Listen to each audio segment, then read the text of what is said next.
welcome or welcome back to Petite Perspective.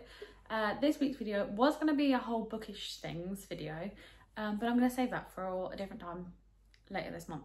So this is just going to be my TBR for October. Yes, so I'm already got on my TBR. I'm currently reading NW by Zadie Smith.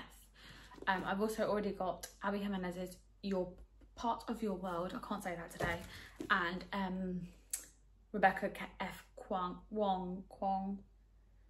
I'm sorry if I butchered that, I probably have, Yellowface, because that's for another video. Those three books are they're for another video which is coming out later this month, which, Georgia, I hope you're reading your books for that video, and I need your clips so I can edit it. We've got a little TBR jar, which I'm going to get to pick my books for this month. I'm going to pick 5, I think, because I like to have a bit of variety, a little bit of options, because I don't like being restricted to like 2 or 3 books. We like to have variety in this world. So we're going to pick some prompts out of here, hopefully from the physical TBR. If there are any that are not in this physical TBR that we can't figure out, I do have books on my Kindle that I can also use. Let's start. I've given these a bit of a shake. Just give them another little shake. So,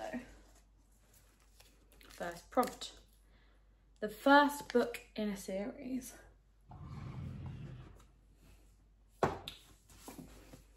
We're going to go with Dance of Thieves. This has been on my TBR for a long time. I've just realised how small the writing is. I'd like to get this read this year. So, well, I mean, Stephanie Garber said it's a brilliant fantasy with a bold beating heart. So it can't be bad, can it? For those of you that don't know what this is about, including myself, because I tend to pick books up and not actually look at what they're about. That is probably my toxic reading trait, I think. Hold on, no matter what you have to do. Survive no matter who you have to kill. A formidable outlaw family that claims to be the first among nations. A son destined to lead, thrust suddenly into power. 3 fierce young women of the Ratan, the Queen's premier guard. A legendary street thief leading a mission determined to prove herself, and a dark secret that threatens the entire continent. Set in the world of the Remnant Chronicles, when outlaw leader Jace meets reformed thief Kazi, a cat and mouse game of false moves ensues, bringing them intimately together in the battle that may cost them their lives and their hearts. It does sound a little bit like Once Upon a Broken Heart. No, Caraval. A little bit like Caraval. I've not read Once Upon a Broken Heart, and I can't read that until I finish Caraval. It's giving me Caraval vibes. So, I mean, she's quite a big book. There's 505 pages. That's a bit excessive. I'm gonna give it another shake. Okay. Book number 2. An award-winning book. Okay, I've picked 3 of the books that are supposedly award-winning. We've got The Midnight Library by Matt Haig, Song of Achilles by Madeline Miller, and Book Lovers by Emily Henry. All 3 of these books are definitely ones I would want to read. I do love a little Emily Henry book, but I just feel like the weather is just not giving, like, but then maybe that's the way to do it, like break it up with a little bit like that. Song of Achilles is going to call me stupid 100 times over, but Georgia does want me to read this book. The Midnight Library is a short book, so we could read The Midnight Library and it would be a short one to have on the list, especially when we've got this 500-page book. Okay, I'm going to add The Midnight Library as my second book pick because it's a nice short and sweet book, and I probably could read this in like a day. Okay, book number 3. A book by an author you haven't read before. That one should be easy on this shelf. I'll tell you what, we're going to add another short book. We're going to add A Man Called Ove to the list because I've wanted to read this for ages. Again, it's a nice little short book and I feel like it just gives the vibes. Oh, I didn't really tell you what The Midnight Library was about. I think this has been on my TBR before. The Midnight Library basically follows Nora, who her life just keeps getting bad to worse, and then at the stroke of midnight on her last day on earth, she finds herself in the Midnight Library, and there she gets the chance to undo her regrets and try out the other life she could have lived. So that, I think that could be quite interesting, and it's quite nice, it's quite short. So then the next one we've got is obviously A Man Called Ove, which follows like a grumpy man. I think this is very lit-ficky. Ove is almost certainly the grumpiest man you will ever meet. He thinks himself surrounded by idiots. Me and Ove could be the same person. Joggers, neighbours who can't reverse a trailer properly, and shop assistants who talk in code. But isn't it rare these days to find such old-fashioned clarity of belief indeed? Such unswerving conviction about what the world should be, and a lifelong dedication to making it just so. In the end, you will see there is something about Ove that is quite irresistible. So I really like to read this. I'm pretty sure there's a film out about this book. I'm pretty sure it's got Tom Hanks in it. Don't quote me on that, but I think that is true. So yeah, so I'm going to add this one to the list. I've been wanting to read this for a long time. And I think a nice little short palette cleanser is a good way to go. Okay, we've picked 3. Let's pick another 2. Does make our TBR quite long, but we don't have to read them all. We don't have to read them all. Unless you'd like me to do that as a video.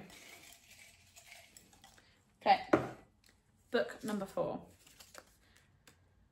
A book that correlates to the season you're in. Okay, so it's autumn.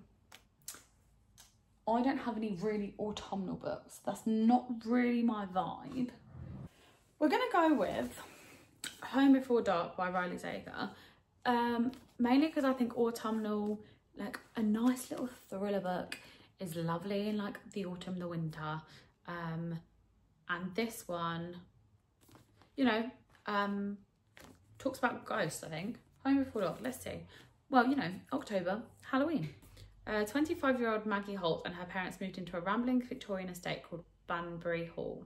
They spent 3 weeks there before fleeing in the dead of night, an ordeal her father recounted in a spooky memoir that becomes a worldwide phenomenon.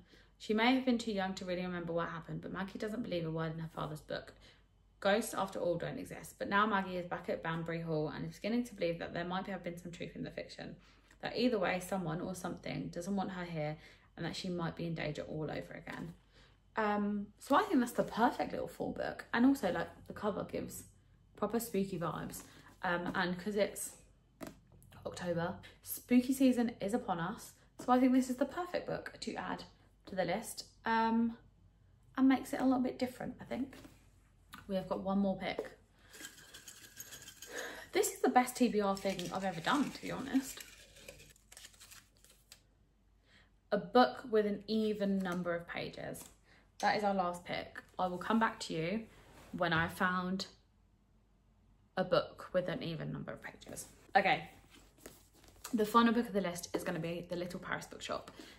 This has, hold on, I just saw it. The final actual page of the story is 340, and then after, if I was to read all of the recipes, be 352. I'm probably not going to read the recipes because I don't need to read the recipes, but they are all French ones. But anyway, 340 pages. We are going to have The Little Paris Bookshop on our list. This actually I picked up in a blind date with a book, and it's something I've been wanting to read for a little while, and I thought, you know, all of my other books are a little bit dark and gloomy. This is going to give me a little bit of light relief. So this is an international bestseller. We like that. And it says, on a beautifully restored barge on the Seine, Jean Perdu runs a bookshop, or rather a literary apothecary, for this bookseller possesses a rare gift of sensing which books will soothe the troubled soul of his customers. The only person he is unable to cure, it seems, is himself. When an enigmatic new neighbour moves into his eccentric apartment building on Rue Montagnard, Jean is inspired to unlock his heart, unmoor the floating bookshop, and set off for Provence in the search of the past and his beloved. This just sounds like a lovely, cutesy little book, the kind of thing you would expect, like a middle-aged lady on the beach to be reading. And I'm going to give it a go because I think it sounds so cute. So, this is my shelf of books that need to be read. This is for another video. So, the 2 books that were already on my TBR for the month of October are Yellow Vase and Abby Jimenez's Part of Your World. We then, to add to the TBR pile, we have Dance of Thieves, Home Before Dark, A Man Called Ove, the Midnight Library, and the Little Paris Bookshop. Now, that's quite an ambitious October TBR, actually, but we'll ignore this one because this one probably won't be in there. But it's nice to have options, you know. I don't want to have to just like figure out what I'm going to read. This gives me a nice little eclectic mix. And these two are short, so I should be able to read them in quite a few days. Quite a few days? In less days than the others. I could technically probably read 2 of these in a week. Maybe we'll do a Can I Read the Books on my TBR video later this month. But anyway, that is the end of this week's video. I hope you enjoyed it. I hope you had fun. I know I did.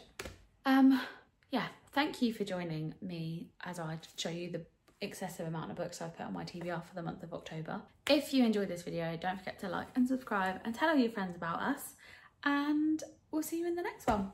Bye.